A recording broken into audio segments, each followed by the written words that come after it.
The following podcast is a work of fiction, just like Neptune. Look, 1 planet orbiting a star, I can get behind that. 2, sure. 3, plausible. But I draw a hard line at 7 planets. Any more than that is just ridiculous.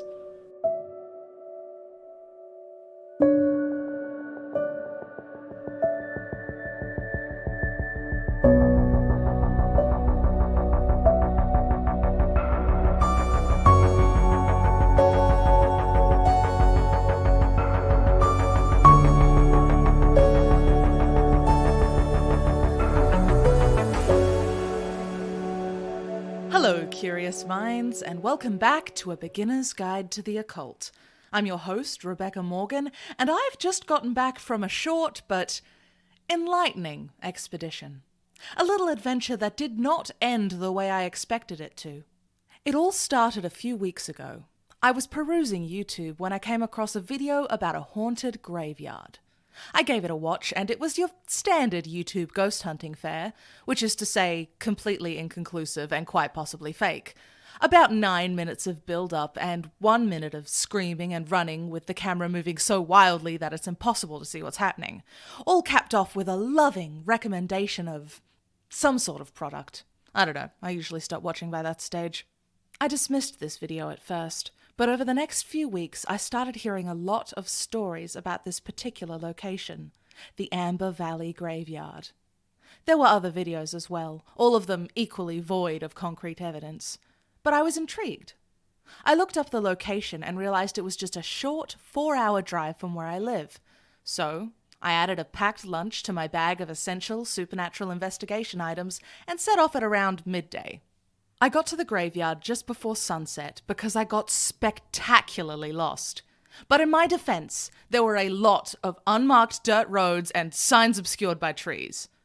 Also, the voice of my GPS is just super condescending, and I don't know how to change it, so I had to turn it off for a bit to prevent my phone from being thrown out a window. Eventually, after reluctantly switching the GPS back on, I heard that sassy, "You have reached your destination," and pulled into the parking lot. There was only one other car, a ute, actually, or a flatbed or whatever you want to call it. It had a toolbox and a few stray planks of wood in the back. Presumably it belonged to the groundskeeper, who, presumably, wouldn't be working through the night, so I was going to have the graveyard all to myself. It was a very big graveyard. According to my research, the area had been extended in the 80s, so all the graves near the entrance were much more recent, but the graves further in were older. The graveyard also had a mausoleum, which featured heavily in the YouTube videos, and all the rumors said this was the most likely spot to find a ghost. But I couldn't see it from the entrance, so I started walking. The gravel path crunched beneath my feet as I passed row after row of headstone. The longer I walked, the older and more eroded the headstones became. Fresh flowers made way for tangled weeds and fallen leaves in need of raking. There was a small hill up ahead. As I reached the top, I could see the mausoleum on the other side, a grey stone structure with gargoyles looming from its roof. The orange sunset sky cast an eerie glow over the structure, and its shadows stretched out across the surrounding headstones. All in all, it looked pretty fucking dope. I decided to eat my dinner on the hill and watch the sun go down. The view very much improved the taste of my room temperature egg salad sandwich. I finished eating just as the light disappeared. I pulled out my camera and a jar of salt, put my backpack on, and headed down the hill. Before I even reached the bottom, I heard a strange noise, a hissing sound. It seemed to be coming from the mausoleum. I crept closer, abandoning the gravel path for the grass to mask the sound of my footsteps. Every time the hissing stopped, I'd crouch behind a headstone and wait until it started up again. Eventually, I reached the mausoleum. With my back pressed against the wall, I could hear the hissing sound coming from the other side. It sounded like this.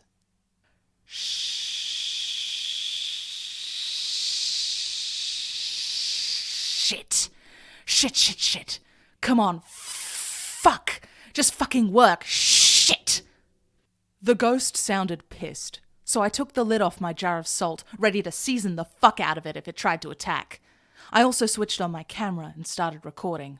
I didn't think my shitty camera would pick up the sound, but I wanted to have it ready just in case something interesting happened.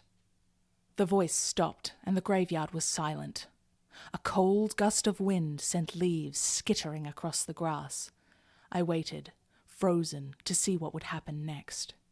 Then, clear as a bell, the voice spoke again. What's up, Ghost Gang? It's your boy Josh here, back with another haunted vlog adventure! As I listened to ya boy record his intro, I told myself not to be too judgmental. He's just here doing the same thing I'm doing, but with a different audience and a different energy. I decided I'd make my presence known to him to avoid any confusion, but I didn't want to ruin his take, so I listened as he continued his intro.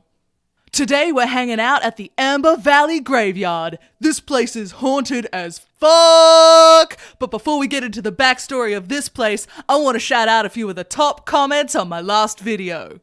I sighed, slumping against the wall of the mausoleum. My jar of salt slipped out of my hand and hit the ground with a thud. Josh paused. Shit! Guys, I think I heard something!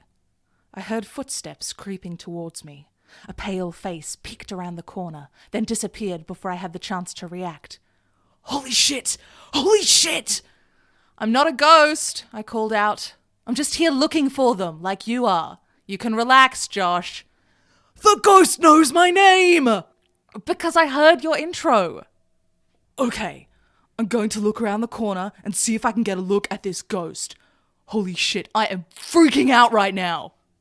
Now, I'm not proud of what happened next, but in the spirit of transparency, I'm going to tell the truth here. A more professional person would have persisted in convincing Josh that they were not a ghost. But I'd just spent half the day in my car and a lot of money filling up the tank, all to have any chance of a supernatural encounter quashed by this hysterical fool. So when I saw a camera lens peek around the corner, I turned towards it slowly, my face void of emotion. I gazed at the camera for a moment, letting the tension build. Then I lurched forward, sprinting towards it. Josh bolted immediately, his camera waving about in classic YouTube cinematography fashion. He ran up the hill, tripping several times. If I'd been a real supernatural creature, he'd definitely be dead. So maybe, in a strange way, I actually helped this guy. Maybe next time he goes searching for ghosts, he'll bring more than just his video camera. You know, I'd always assumed I'd be the subject of a ghost hunt someday. I just thought it'd be 50 years after my heroic yet mysterious death. But beggars can't be choosers, I guess. Anyway, the lesson I'm taking away from this experience is that sometimes there is no ghost. And it's important to accept that. Because if you try and convince people that every strange noise or misshapen shadow is a supernatural creature, then people aren't going to take you seriously. Which is, of course, the elusive goal of every supernatural investigator. Take care, folks. I will see you next week, and until then, remember, you can take a tripod with you wherever you want. They aren't that heavy. The Blair Witch Project came out 25 years ago, okay? We're all sick of shaky cam ghost footage.